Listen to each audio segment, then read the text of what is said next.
Papal സിംഹാസനത്തിന്റെ 267 അവകാശിയായി തിരഞ്ഞെടുക്കപ്പെട്ടതു മുതൽ നിലപാടുകളിലെ കൃത്യതയും സമീപനങ്ങളിലെ ഹൃദ്യതയും പെരുമാറ്റത്തിലെ ആർദ്രതയും കൊണ്ട് സഭയുടെ നല്ല ഇടയന്റെ സവിശേഷതകൾ ജീവിതം കൊണ്ട് പ്രഘോഷിച്ച ലയോ 14 പാപ്പ ഇപ്പോഴിതാ തന്റെ ആദ്യ അപ്പസ്തോലിക സന്ദർശനം തുർക്കിയിൽ പൂർത്തിയാക്കിയിരിക്കുകയാണ്.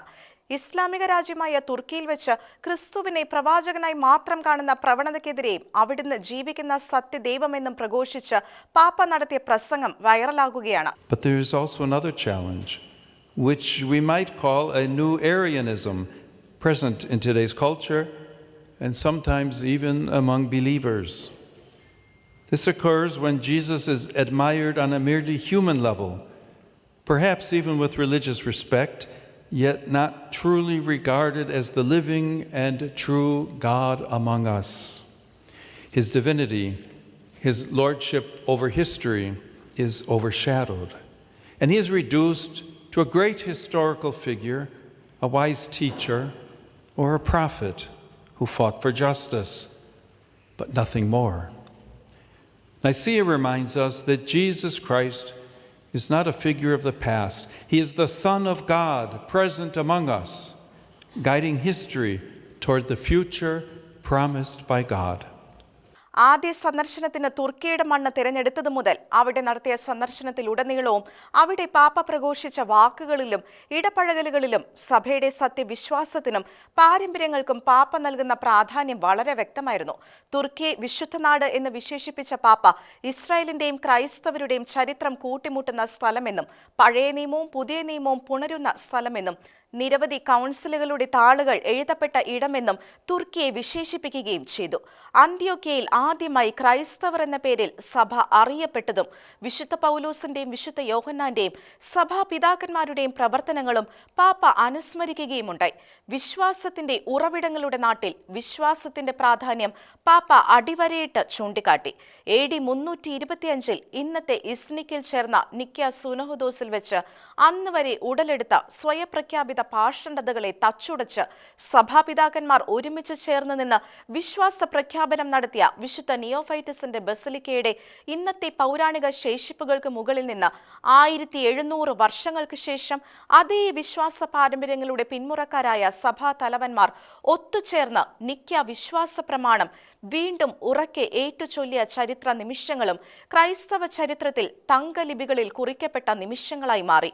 നമ്മെ ദൈവിക സ്വഭാവത്തിൽ പങ്കാളികളാക്കാനായി യേശു ക്രിസ്തുവിലൂടെ നമ്മിൽ ഒരുവനെ പോലെ ആയിത്തീർന്ന ദൈവത്തിലുള്ള വിശ്വാസമാണ് അന്ന് നിക്കയിൽ എന്ന പോലെ ഇന്നും അപകടം നേരിടുന്നത് എന്ന പാപ്പയുടെ പ്രസ്താവന വിശ്വാസം നേരിടുന്ന വെല്ലുവിളികളിലേക്ക് വെളിച്ചം വീശുന്നവയായിരുന്നു. ക്രിസ്തുവിനെ അമാനുഷിക ശക്തിയുള്ള ഒരു നേതാവായി മാത്രം ചിത്രീകരിക്കുന്ന അപകട സാധ്യത ഇന്നും നിലനിൽക്കുന്നു എന്ന് വിലയിരുത്തിയ പാപ്പ ക്രൈസ്തവർ തമ്മിലുള്ള ഐക്യത്തിലൂടെ സുവിശേഷത്തിന് കൂടുതൽ വിശ്വസനീയമായ സാക്ഷ്യം വഹിക്കാൻ കഴിയുമെന്നും വ്യക്തമാക്കി. പുതിയ ആര്യനിസം ഇന്നിന്റെ വെല്ലുവിളിയാണ്. ഒരു മഹാചരിത്ര വ്യക്തിയായി, ജ്ഞാനിയായ പ്രബോധകനായി, നീതിക്ക് വേണ്ടി പോരാടിയ ഒരു പ്രവാചകനായി മാത്രം യേശുവിനെ ചുരുക്കുന്നു. നമ്മുടെ ഇടയിൽ ജീവിക്കുന്ന സത്യദൈവം എന്ന നിലയിൽ ചരിത്രത്തിന്മേലുള്ള അവിടുത്തെ ആധിപത്യം മറയ്ക്കപ്പെടുന്നു എന്ന പാപ്പയുടെ വാക്കുകൾ അന്ന് നിക്കയിൽ ആര്യനിസത്തിനെതിരെ മുഴങ്ങിയ ധീരസ്വരങ്ങളുടെ തനി ആവർത്തനമായ സിംഹഗർജനമായി മാറി. നിക്യ സുനഹദോസിന്റെ പ്രവാചക ശബ്ദം പോലെ അന്ന് നിലനിന്നിരുന്ന ആര്യനിസത്തിന്റെ ഇന്നിന്റെ നവസൃഷ്ടികളാകുന്ന സിദ്ധാന്തങ്ങളെ തുറന്നുകാട്ടി പാപ്പ നടത്തിയ ആ ആഹ്വാനങ്ങൾ നിർഭാഗ്യകരമെന്ന് പറയട്ടെ, മാധ്യമങ്ങളിൽ വേണ്ടത്ര പ്രചാരം നേടിയില്ല. 1700 വർഷങ്ങളുടെ ഓർമ്മ പുതുക്കൽ മാത്രമായിരുന്നില്ല തുർക്കിയിൽ നടന്നത്. മറിച്ച് ലോകമെങ്ങുമുള്ള ക്രൈസ്തവ സഭകളുടെ ആഗോള തലവന്മാർ ഒത്തുചേർന്ന് അതേ നദിക്കരയിലെ പൗരാണിക മണ്ണിൽ നിന്നും നിക്യ വിശ്വാസ പ്രമാണം ഏറ്റുചൊല്ലിക്കൊണ്ട് അഭിനവ ആര്യനിസങ്ങളുടെ ഭീഷണിക്കെതിരെ ശബ്ദമുയർത്തുകയായിരുന്നു. കലാലയങ്ങളിലും പൊതു ഇടങ്ങളിലും നവപ്രത്യയ ശാസ്ത്രങ്ങളുടെ വളർച്ചയ്ക്കായി നടത്തുന്ന വിശ്വാസ വിട്ടുവീഴ്ചകൾക്കെതിരെയും മതനിരപേക്ഷത പ്രോത്സാഹിപ്പിക്കാൻ എന്ന പേരിൽ മതാചാരങ്ങളെ കൂട്ടിക്കലർത്തുന്നതിനെതിരെയും സത്യവിശ്വാസത്തിന്റെ കാവലാളാകേണ്ടതിന്റെ അനിവാര്യത പാപ്പ തെളിയിച്ചു കാണിച്ചു.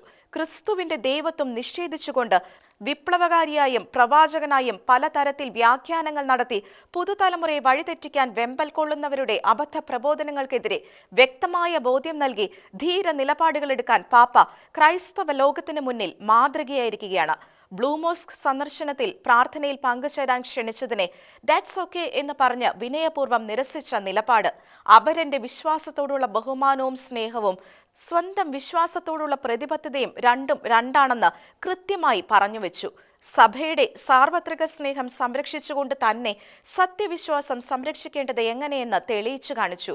ഒരിക്കൽ ക്രൈസ്തവരുടെ ഈറ്റില്ലമായിരുന്ന മണ്ണിൽ ആകെ ജനസംഖ്യയുടെ 0.2% മാത്രം ക്രൈസ്തവരായി ശേഷിക്കുമ്പോൾ ആ ചെറിയ അജഗണത്തിന് പേപ്പൽ സന്ദർശനം ഒരു വലിയ നാഴികക്കല്ല് തന്നെയായിരുന്നു. ലോകകാര്യങ്ങളല്ല, സുവിശേഷമാണ് തന്റെ പ്രധാന ധർമ്മമെന്ന് പറഞ്ഞുവച്ച വലിയ ഇടയൻ ലെയോ എന്ന പേര് പോലെ നിലപാടുകളുടെ ഒരു സിംഹഗർജനം തന്നെയാണ് തുർക്കിയുടെ മണ്ണിൽ നിന്നും ലോകത്തോട് പ്രഘോഷിച്ചിരിക്കുന്നത്.